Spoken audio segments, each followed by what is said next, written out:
Hello everyone, this is Justin with the Tipsy Gardener. I am here today because we're going to teach you how to make a salsa planter. A couple things you might want in your salsa planter. A little bit of cilantro. Some people don't like that, I love it.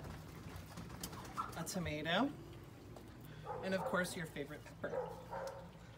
We also have marigolds, just to make it pretty, because I'm more inclined to take care of it. It's pretty.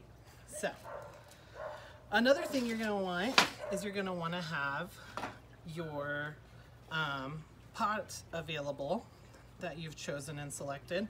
It could be decorated, it can be plain, it can be whatever you want it to be. And if you want to have a glass of wine while you're doing it, that's fine too. A couple other things you might want to consider is these plants are going to be hungry.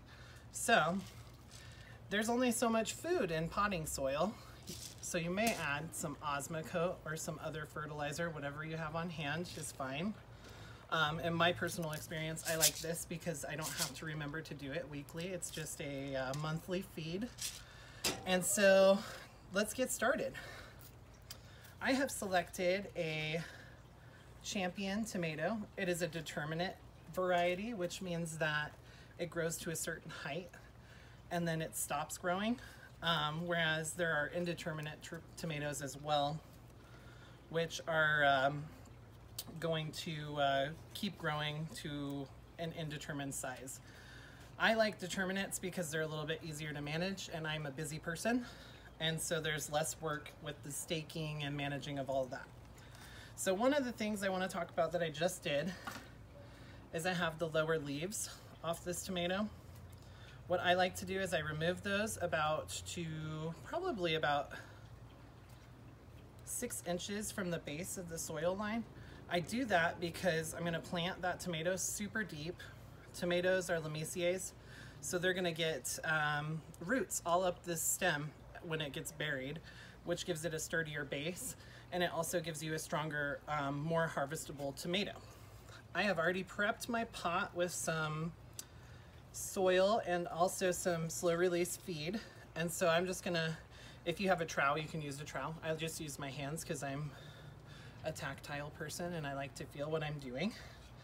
And so you want to dig a hole in that pot and bury that guy nice and deep. And then if you want to show him, David, about how deep up on that stem I went, just about there is where we're going. And I'm going to leave lots of room around it because it's going to want some airflow. If you put your plants too close together, they could get diseased just because they're overcrowded. Another thing I selected for my salsa planter is a jalapeno. He's just a little guy. That won't last. And we're going to plant him alongside his tomato friend here. Not as deep. You don't have to go as deep on tomatoes, or peppers, I mean. You just got to plant them in there until that root ball is not exposed. And you want to leave about, maybe about 1/4 inch to an inch. I'm going to add more soil in here once I'm done planting. So that way you have enough of a lip on the pot that when you water it, it's not just going to overflow and all your dirt goes everywhere. And then the other thing I selected for my salsa planter is a Hardy Boy Mariano, I might be saying that wrong, cilantro. And we're gonna plant him just alongside the tomato here. Now, if your roots come out of the pot and look like that, you may just give it a little tickle. It's okay to tickle your roots sometimes. They like it. And then you're gonna just pop it right down in here next to your tomato. And it's just gonna be one big happy salsa party. Keep in mind, the plants don't dance, but you can if you want to. So we're just gonna put him in there, give him some nice room. And then I also have my water all ready, my watering can all ready to go. So I can water these gorgeous guys in here. And then another thing I like to add to my salsa planter is some marigolds. These are both pretty and they're functional. Marigolds are a good natural bug repellent. And so that's why I like to put them in my garden, because who likes bugs in their garden? Not me. So that guy's just gonna go right down in there with the tomato.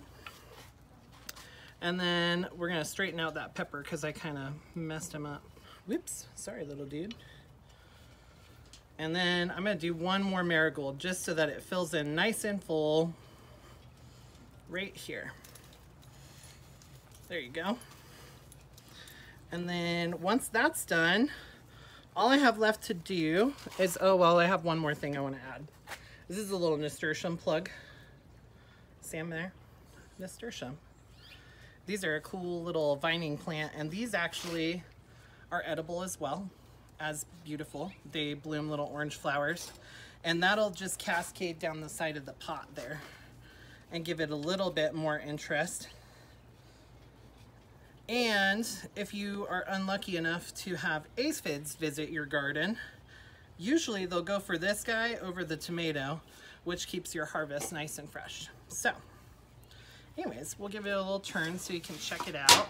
Whoops, sorry, sign. Check him out. And then all that's left to do is add some soil in the top there, just a little bit more, just so that I have enough in that reservoir to keep all these guys happy, because they are going to be competing for resources. And really, that's all there is to it. You can pick whatever kind of tomatoes you like, whatever kind of peppers you like. It's a fun project for you. It's a fun project for the kids. You can have a drink while you're doing it.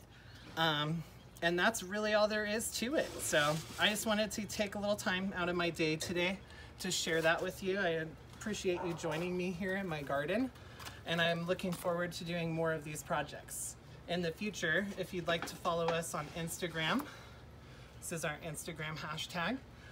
We hope to have a YouTube up soon, and look forward to spending more time with you guys online. So you have a good rest of your evening and enjoy your summer gardening. Signing off.